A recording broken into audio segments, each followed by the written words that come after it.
Hello, everybody. Okay, we are live. We are live here on the Facebook and the YouTube, and it is time for Wheel of Truth. All right, guys. If you're watching me on the YouTube and you don't know me, my name is Shannon. I'm with Jovi Strategies. I'm a certified accountability coach, and I am loving doing these daily tips on what is our truth. All right, so I have a wheel and you can't see it on YouTube. You can see it on my Facebook page. So you guys hop on into my Facebook. It's actually a group. It's called Women Overthinking Business, Getting Stuff Done. And Joe is joining me today. Hey, Joe. So I am going to flip my camera on my Facebook. And that way you can see the Wheel of Truth. And we're going to spin it and see what we are talking about today. And I've got categories here, and I've been taking away the categories that we've already talked about this week. So here we go. We've got money and abundance for today. So that is awesome. Love talking about money and abundance. I'm going to flip my screen back around on the Facebook, and then I'm going to go to my notes. So here we go. Money and abundance. Oh my gosh, we have so many limiting beliefs around money and abundance, don't we? Okay, the question of the day for money and abundance is, and I'm going to get this where I can see it a little bit better. Why is my life a life of increase, abundance, and more than enough? You guys, I love that question because there are so many of us who walk around in a state of lack, right? A state of lack. And y'all, side note, I hope that is, it's probably just a trash man. I was hoping it was Amazon. I've had a thing on back order for a while. I was hoping that was it going to be delivered, but no, I think it's just a trash man. Anyway, okay. So Wheel of Truth. I squirreled there for a minute. All right. Why is my life a life of increase, abundance, and more than enough? For years, ladies, I struggled with believing that I could earn the amount of money I really wanted to earn. And let me check I think I'm good. So I was one of the kids who graduated high school and left for college as quick as I could get away from home. Unfortunately, I was also one of those kids who decided that partying in college was way more fun than studying or, maybe even showing up for class. I mean, who wants to do that? I did show up for some classes, but anyway, not a good scene, right? So I dropped out after a year of college and moved back home. Got a job. I actually stumbled upon a job at a local movie theater, just one of those right time, right place. And I worked there at the local movie theater off and on for about 10 years. Now I moved up the ranks quickly, making it all the way to general manager, which was a huge accomplishment for me at that time as a college dropout. I like to say I went from popcorn girl to general manager in a short amount of time, just always striving for more, knowing that I didn't want to be just the popcorn girl for forever. And so I definitely pursued climbing those ranks. I finally returned to college. I got my associate's degree and decided to find a job that didn't require working every stinking weekend and every stinking holiday. That does get old after a while. But as I soon found out, finding a good paying job with only an associate's degree in interpreting for the deaf, by the way, was going to be tough. I had to start at the bottom and work my way up to get to where I wanted to be. So it was a continuous journey of starting over and climbing up that corporate ladder. So from one corporate job to the next, I gained more knowledge and more experience.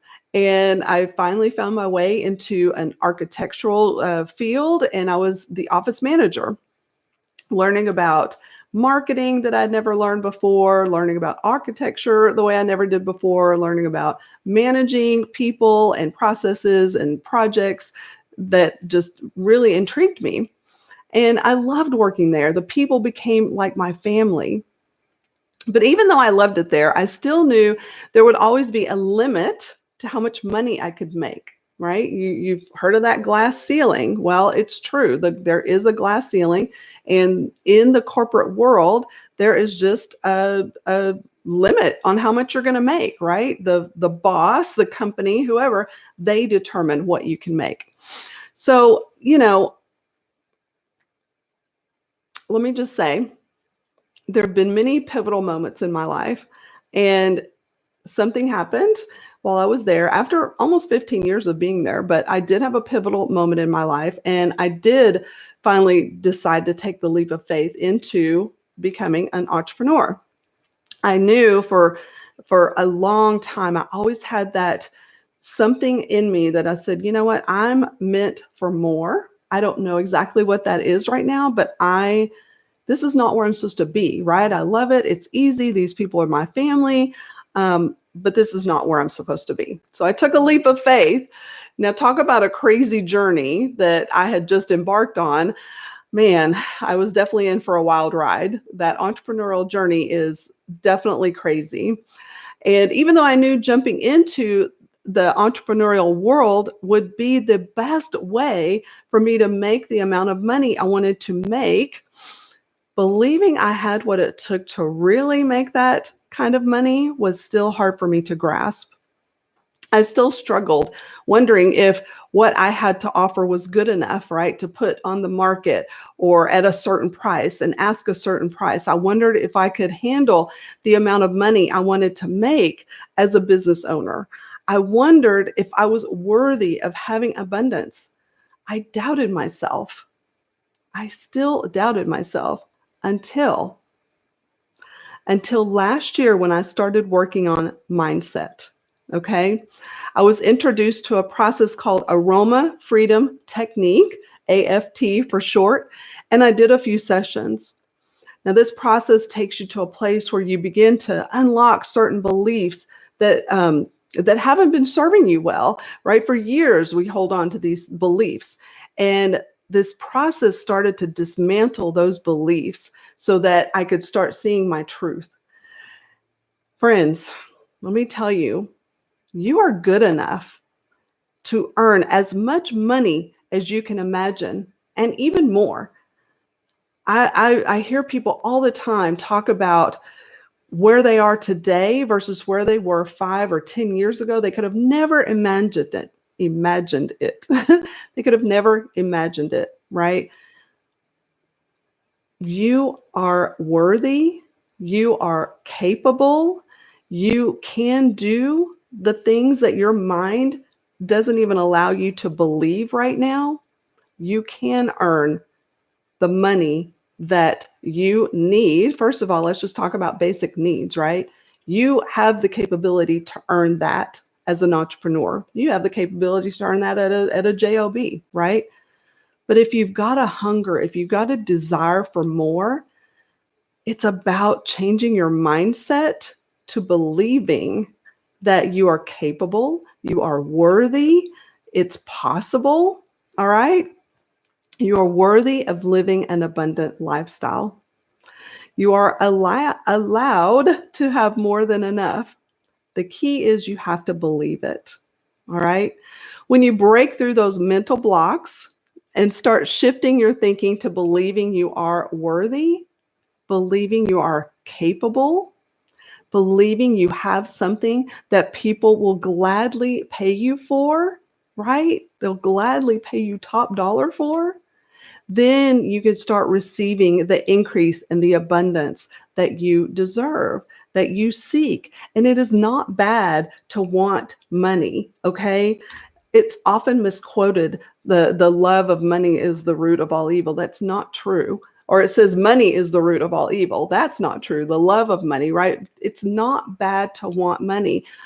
What's bad is if you hoard it, if you keep it, if you don't bless others with it, right? There are ways to change your mindset, beliefs about money, because, guys, ladies, if we don't have money, okay, how can we bless our children? How can we bless people, even in our neighborhoods? Let's just talk about what happened in Texas this week, right? We are under just an amazing amount of snow and ice, and people's electricity was off, their water got cut off. There's a lot of us that have power back now, we have water back now, but there's still a lot of people that don't have power, that don't have water, right? If you had an abundance, right, could you not go to the store and buy cases of water to provide to your neighbors or to local people in your neighborhood that don't have water right now? Their water's not turned back on. Could you be a blessing for them? Yes. And that's not a bad thing. It's not a bad thing. It's how you view money. It is how you view your ability to make money. Okay? Not a bad thing. So I want you to ask yourself this truth-telling question of, why is my life a life of increase, abundance, and more than enough?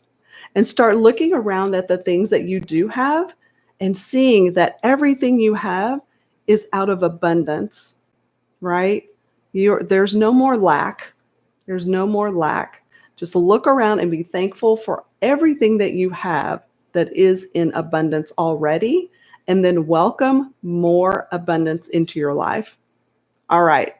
Ladies, that has been the Wheel of Truth for today. Thank you, Faye, for hopping in and joining us. Thank you, for Joe, for joining me as well.